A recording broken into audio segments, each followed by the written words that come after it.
Pemirsa, saya menemukan titik di mana kecelakaan itu terjadi. Apakah ini tanda-tanda ia digiring menuju ke arah tol? Ini baru dibeli sekitar 1 bulan. Motornya tidak terlindas oleh mobil, melainkan jasad korban. Pemirsa, saya mewawancarai secara eksklusif pelaku. Niatnya apa waktu itu? Mau menabrak aja?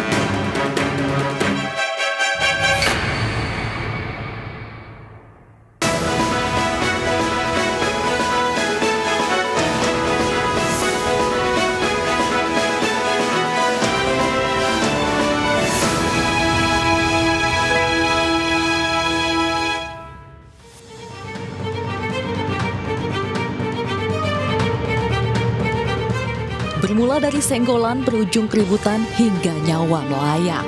Kasus inilah yang disinyalir menjadi penyebab tabrak lari di pintu masuk tol Cakung Kelapa Gading, Jakarta Timur. Perkembangan dari penyidikan kasus ditemukan bahwa kasus tabrak lari di Cakung, Jakarta Timur bukanlah kecelakaan, melainkan pembunuhan. Video karena kita tidak bisa melihat dari video saja ya, perlu ada tambahan bukti-bukti untuk menguatkan dan menetapkan pasal yang lebih tepat untuk menjadi pembelajaran buat kita semua masyarakat, dan juga akhirnya jadi hal yang mudah-mudahan terakhir. 14 Juni 2023, tersangka Odi Darmawan dan korban Moses Bagus Prakoso bersenggolan di jalan, keduanya terlibat cekcok. Korban Moses Bagus disebut merusak kaca spion mobil tersangka Odi hingga patah. Hal tersebut membuat tersangka kian emosi. Korban Moses kembali mengemudikan sepeda motornya dan dikejar oleh tersangka Odi Darmawan di pintu masuk tol Cakung Kelapa Gading. Tersangka Odi menabrak korban. Saat kejadian, ibu dari tersangka Odi turut berada di dalam mobil. Tersangka melarikan diri setelah menabrak korban. Korban Moses Bagus Prakoso sempat dibawa ke rumah sakit dan meninggal dunia akibat luka serius yang disebabkan tersangka. Dari Jakarta, tim liputan iNews melaporkan.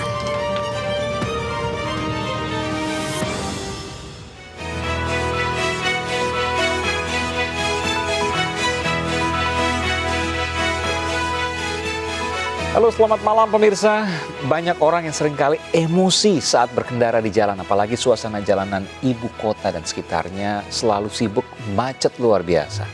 Senggolan sedikit bisa berujung panjang seperti kasus tabrak lari di pintu masuk tol Cakung Kelapa Gading, Jakarta Timur.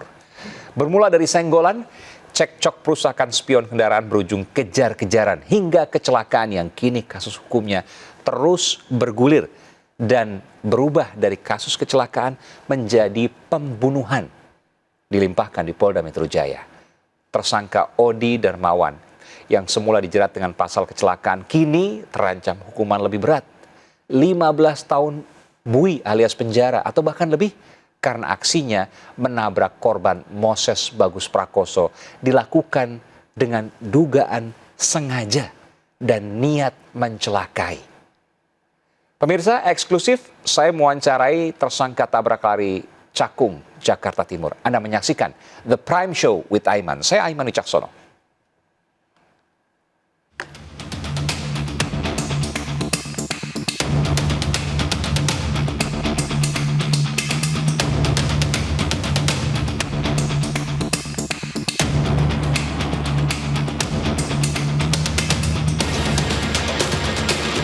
Pemirsa, saya berada di persimpangan Pasar Cakung, Jakarta Timur, dan di sinilah tempat di mana pertama kali perselisihan senggolan antara Moses Bagus Prakoso dan Odi Darmawan yang berujung pada tewasnya Moses Bagus Prakoso, yang pada waktu itu Moses Bagus Prakoso menggunakan motor dan Odi Darmawan menggunakan mobil. Saya mendapat informasi bahwa senggolan pertama kali terjadi di sekitar Pasar Cakung ini, persimpangan ini.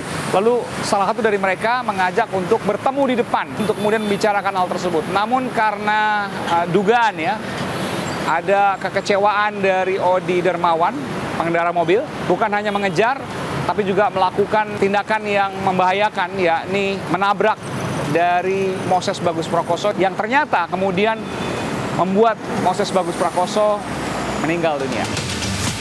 Inilah tempat pertama kali dan saya akan menunjukkan pada Anda di depan sana. Seperti Anda bisa lihat memang daerah industri ya. Permisi Pak, saya Aiman, iNews. Pak siapa ini?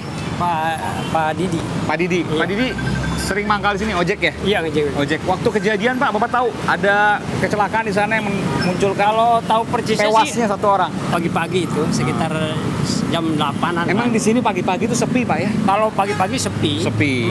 Pas kejadian itu banyak orang sih, cuma yang menolong aja. Ya, itu kan setelah kejadian. Setelah Tapi kejadian. sebelum pada saat kejadian kan sepi, nggak ada orang Nggak ada Pak. orang. Mungkin yang menolong itu kan pengendara mobil dan sebagainya. Ya, mungkin kita nggak juga. tahu. Tapi sering kecelakaan di sini Pak? Kalau di sini kecelakaan kadang-kadang sering bos. Kadang-kadang motor jatuh. Tabrak lari? Kalau tabrak kali ya mungkin kemarin itu Sebelumnya nggak ada?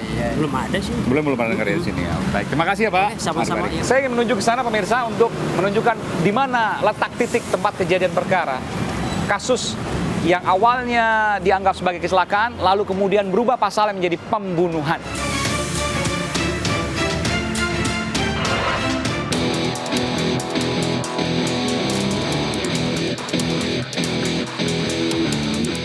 Pemirsa, saya menemukan titik di mana kecelakaan itu terjadi.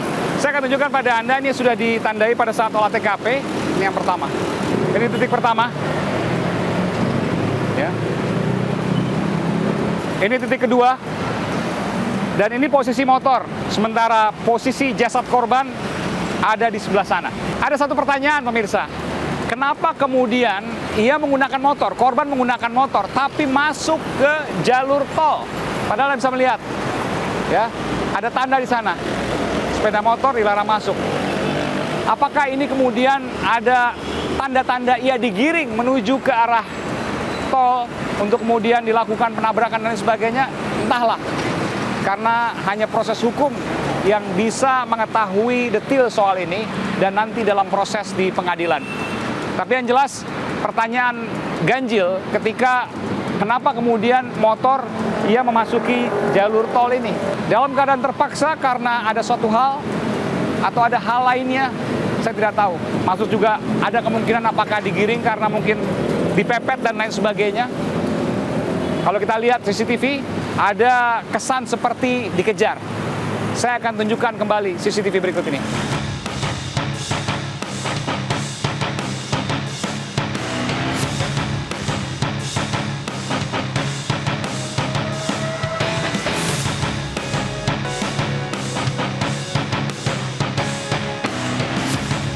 Pemirsa, yang menjadi salah satu faktor keberuntungan terungkapnya kasus ini adalah adanya CCTV.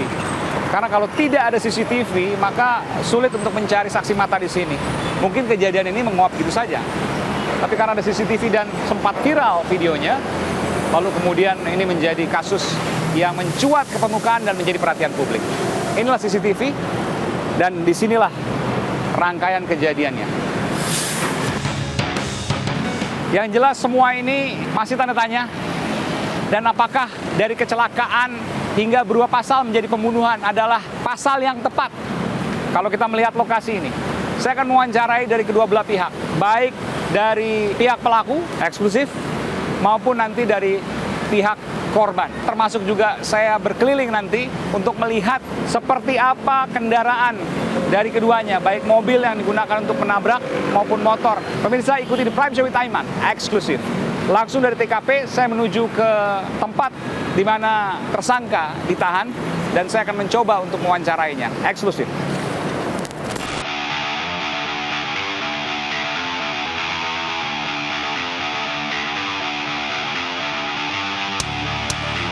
Pemirsa, saya mewawancarai secara eksklusif pelaku tabrakan yang kemudian dinyatakan bukan terkait dengan kecelakaan, tapi terkait dengan dugaan pembunuhan karena ada unsur dendam di sana.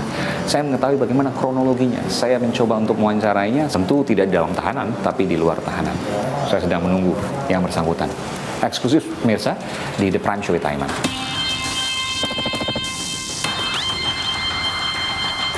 Saya turut prihatin tentu dengan apa yang terjadi atas kasus Bang Odi. Sudah dengar tadi ya, bahwa dari kecelakaan akan diubah kasusnya menjadi pembunuhan karena ada dugaan dendam di sana. Sudah dengar soal itu? Sudah dengar. Ada yang mau disangkal soal itu?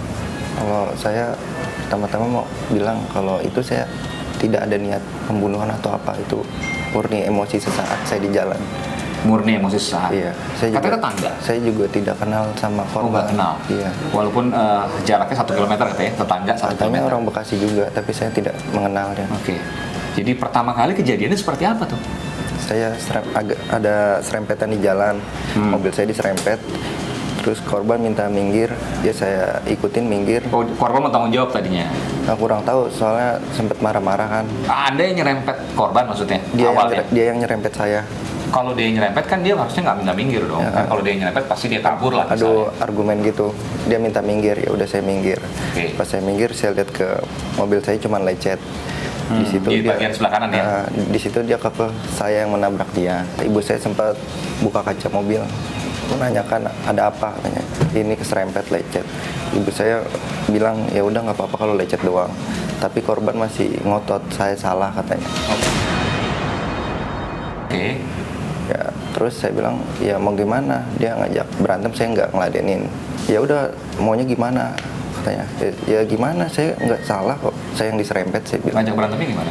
Ya udah di depan aja lagi katanya. Dia ngajak ke rada depan. Kata-kata ngajak berantem di mana? Main bahu juga dia. Maksudnya? Main fisik, main bahu ke badan saya. Oh, oke. Di situ saya enggak. Oh iya, tapi bukan ngajak berantem karena Iya. mungkin emosi lalu Iya. kemudian mendorong bahu lah, antara bahu ke bahu ya. Iya. Oke, berarti tidak ada ngajak berantem ini. terus- Lalu kemudian Terus dia bilang ke depan aja. Ya udah saya nurutin kalau dia mau ke rada depan. karena di tempat itu mungkin diklaksonin dan lain sebagainya. Mau selesaiin permasalahan itu. Oke. Pas saya masuk ke dalam mobil, kaca spion saya dihancurin, Dipatahin. dipatahin. Oke. Terus pas sampai ke depan mobil malah ngeledekin saya. Oke. Disitulah saya terpancing. Itu sambil jalan tuh, Sambil jalan, saya kan emang niatnya mau ke atas. mau ke masuk tol. Iya, saya jadi nabrak belakang motor. Tapi kan kelihatan bahwa di depan ada motor. Iya. Lalu kemudian kalau Anda teruskan berarti nabrak dia, Iya, bisa-bisa saya- melindas dia. Ya, saya sambil klakson, dia nggak mau berhenti di situ. Tapi kan Anda bisa ngerem. Masih sesaat mas di situ. Niatnya apa waktu itu? Mau menabrak aja atau Tadinya, gimana? tadinya saya mau minta tanggung jawab, tapi korban pun nggak mau berhenti. Saya udah ngelaksonin sambil jalan.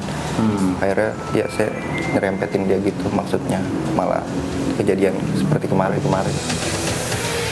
Kabarnya Anda langsung pergi kabur ya? Iya, saya Panik. ibu saya nyuruh berhenti. Saya Oh, tanggung jawab maksudnya? Iya. Itu waktu itu lagi nganterin ibu kemana? ke tempat kerja Di kawasan Kelapa Gading. Kelapa Gading. Lalu kemudian Lalu kemudian ibu suruh berhenti. Sayanya pun takut karena takut masa atau apa.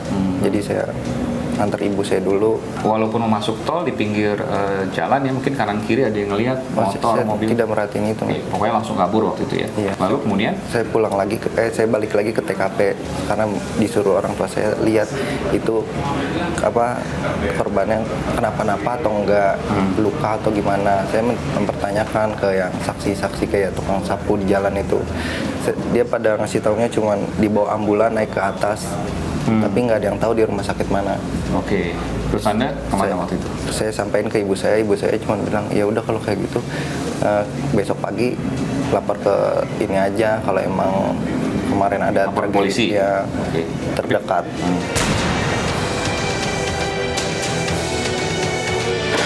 Tapi kan polisi sudah mengatakan bahwa Anda nggak menyerahkan diri, tapi Anda ditangkap, ya? Iya, niatnya kan emang besok paginya saya mau Ya.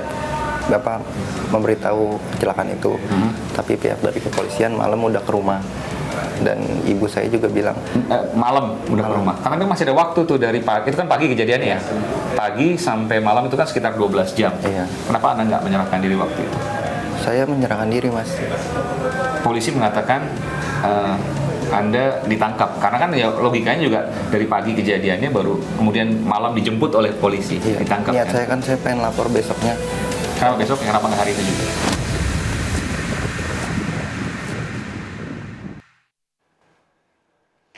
Pemirsa, selain wawancarai tersangka, saya melihat langsung barang bukti kasus tabrak lari yang berujung pembunuhan di Cakung, Jakarta Timur. Saya menemukan sepeda motor korban Moses Bagus Prakoso yang baru dibeli 1 bulan sebelum terjadi peristiwa naas yang merenggut nyawanya. Saya akan segera kembali di The Prime Show with Haiman. Eksklusif. Lindas. Ternyata pas saya udah lihat videonya, sudah dikasih lihat videonya itu orang.